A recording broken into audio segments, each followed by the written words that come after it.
Assalamualaikum warahmatullahi wabarakatuh. Halo teman-teman, jumpa lagi dengan saya Nurasia. Nah, pada pertemuan kali ini kita akan membahas tentang pentingnya latar belakang di dalam sebuah penelitian. Nah, salah satu bagian terpenting dari sebuah penelitian adalah mengapa topik tersebut layak untuk diteliti atau kenapa judul itu menarik untuk dibahas. Menurut Newman 2016, alasan pemilihan topik harus lahir dari perpaduan antara ketertarikan ilmiah pribadi, kebutuhan sosial, dan celah pengetahuan atau knowledge gap yang masih terbuka. Nah, peneliti perlu menunjukkan relevansi topik terhadap realitas sosial yang sedang terjadi dan bagaimana hasil penelitian berpotensi memberikan kontribusi baik secara teoritis maupun praktis. Misalnya nih, kita menemukan bahwa banyak fenomena yang terjadi pada masyarakat saat ini tentang keterlibatan masyarakat pada judi online atau judol. Padahal pada lain sisi kita juga disuguhkan dengan data bahwa setiap tahun tingkat literasi keuangan masyarakat Indonesia itu terus meningkat. Nah, kita pasti bertanya-tanya apa sebenarnya yang salah atau apa sebenarnya yang terjadi. Kemudian kita juga memiliki minat untuk meneliti keuangan keperilakuan atau financial behavior. Sehingga ini bisa menjadi topik yang menarik untuk diteliti dan juga dibahas. Nah, teman-teman perlu ingat bahwa topik yang baik bukan hanya menarik bagi peneliti, tetapi juga bernilai secara akademik dan juga sosial. Sehingga penelitian yang dilakukan tidak sekedar mengulang yang sudah ada, melainkan memberikan nilai tambah yang baru. Membangun alasan memilih topik dalam sebuah penelitian. Topik penelitian yang dipilih harus memiliki relevansi yang kuat dengan fenomena yang sedang berkembang di masyarakat atau bidang studi yang bersangkutan. Alasan pemilihan topik penelitian dapat didasarkan pada beberapa pertimbangan, seperti yang pertama, kepentingan pribadi dan juga profesional. Peneliti memilih topik yang menarik minatnya atau sesuai dengan bidang keahliannya. Nah, kemudian yang kedua, kebutuhan penelitian. Adanya kesenjangan pengetahuan yang perlu diatasi atau isu yang belum terpecahkan dalam literatur yang sudah ada. Nah, yang ketiga, dampak sosial dan juga praktis. Penelitian dapat memberikan kontribusi untuk memperbaiki kondisi sosial, ekonomi, dan juga praktis di dalam masyarakat. Nah, coba kita lihat pada contoh berikut. Misalnya, penelitian bertujuan untuk mengkaji pengaruh inovasi digital terhadap preferensi pelanggan di salon nyentrik Barberspace di Bandung. Alasan memilih topik ini dapat didasarkan pada beberapa pertimbangan. Yang pertama, kepentingan pribadi dan juga profesional. Peneliti memiliki ketertarikan pada inovasi teknologi di sektor bisnis kecil dan menengah, serta ingin memahami dampaknya pada preferensi konsumen. Nah, kemudian yang kedua, kebutuhan penelitian. Dengan semakin berkembangnya penggunaan teknologi dalam bisnis, banyak salon belum memanfaatkan inovasi digital secara maksimal, sehingga ini menjadi ruang yang menarik untuk diteliti. Nah, yang ketiga, dampak sosial dan juga praktis. Penelitian ini dapat membantu salon kecil meningkatkan strategi pemasaran dan layanan mereka, serta berkontribusi pada pertumbuhan bisnis salon tersebut.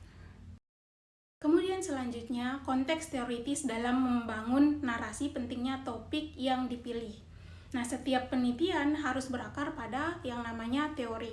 Teori memberikan kerangka konseptual yang membantu peneliti memahami fenomena, merumuskan pertanyaan penelitian, dan juga menjelaskan hubungan antar variabel. Dengan menyajikan konteks teoritis, peneliti membangun narasi mengapa topik tersebut penting secara ilmiah. Nah, konteks teoritis berfungsi juga untuk menghubungkan topik penelitian dengan teori-teori yang relevan yang ada dalam literatur sebelumnya. Nah, peneliti harus menunjukkan hubungan antara topik yang dipilih dengan teori yang ada, serta menjelaskan mengapa penelitian ini penting dari perspektif teoritis. Nah, jika kita menggunakan penelitian tentang pengaruh inovasi digital terhadap preferensi pelanggan tadi, konteks teoritis yang dapat digunakan adalah yang pertama, adalah landasan teori. Nah, teori yang dapat digunakan itu adalah teori Teknologi Acceptance Models atau TAM, yang digunakan untuk menganalisis bagaimana teknologi baru diterima oleh pengguna. Kemudian yang kedua, perspektif teoritisnya, perspektif dalam bidang manajemen pemasaran digital yang menekankan pentingnya adaptasi teknologi untuk meningkatkan daya saing bisnis. Nah, kemudian yang ketiga, relevansi teori dengan fenomena sosial. Penggunaan teknologi di industri jasa, terutama di salon atau barbershop, dapat mempengaruhi cara konsumen untuk memilih tempat potong rambut, dan teknologi dapat memfasilitasi pengalaman pelanggan yang lebih baik. Selain konteks teoritis tadi, penelitian sebelumnya juga penting untuk dibahas. Nah, penelitian sebelumnya ini digunakan sebagai dasar membangun narasi kebaruan atau novelty. Kenapa itu penting? Yang pertama, mengulas penelitian terkait, mengidentifikasi penelitian sebelumnya yang relevan dengan topik yang kita pilih. Kemudian yang kedua, menyoroti kesenjangan pengetahuan, menunjukkan apa yang belum diteliti atau gap dalam literatur yang ada dan bagaimana penelitian ini dapat mengisi kekosongan atau gap tersebut. Nah, kemudian yang ketiga, inovasi dalam pendekatan, menentukan pendekatan apa yang cocok atau metode penelitian apa yang digunakan untuk memecahkan fenomena atau masalah yang sedang terjadi. Nah, selain itu, di dalam latar belakang, data dan fakta sebagai daya tarik penelitian. Nah, penyajian data dan fakta yang akurat tidak hanya memberikan konteks bagi pembaca, tetapi juga memperkuat alasan untuk memilih topik penelitian. Data ini bisa berasal dari sumber primer atau misalnya survei atau wawancara, atau sekunder, misalnya laporan pemerintah, kemudian jurnal akademik, atau laporan industri. Statistik dan fakta empiris, penyajian data terkini yang mendukung permasalahan yang ingin dipecahkan oleh penelitian. Misalkan nih, contoh kasus atau fenomena terkini, memperkenalkan contoh-contoh konkret yang menyoroti relevansi masalah penelitian. Kemudian selanjutnya, tren dan isu sosial, menggambarkan perubahan sosial atau tren terkait dengan topik yang sedang diteliti. Selain latar belakang, merumuskan tujuan juga penting untuk dilakukan. Tujuan penelitian harus dirumuskan secara jelas dan juga spesifik, sehingga memberikan arah yang pasti bagi penelitian yang dilakukan. Tujuan penelitian tidak hanya memberikan gambaran tentang apa yang ingin dicapai, tetapi juga memberikan pedoman yang jelas dalam merancang desain penelitian dan juga analisis data.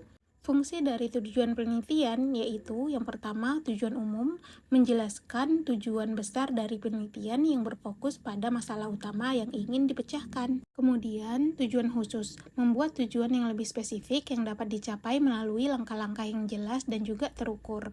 Dan juga hubungan dengan hipotesis. Tujuan penelitian harus dapat dijadikan dasar untuk merumuskan hipotesis yang relevan jika penelitian kuantitatif.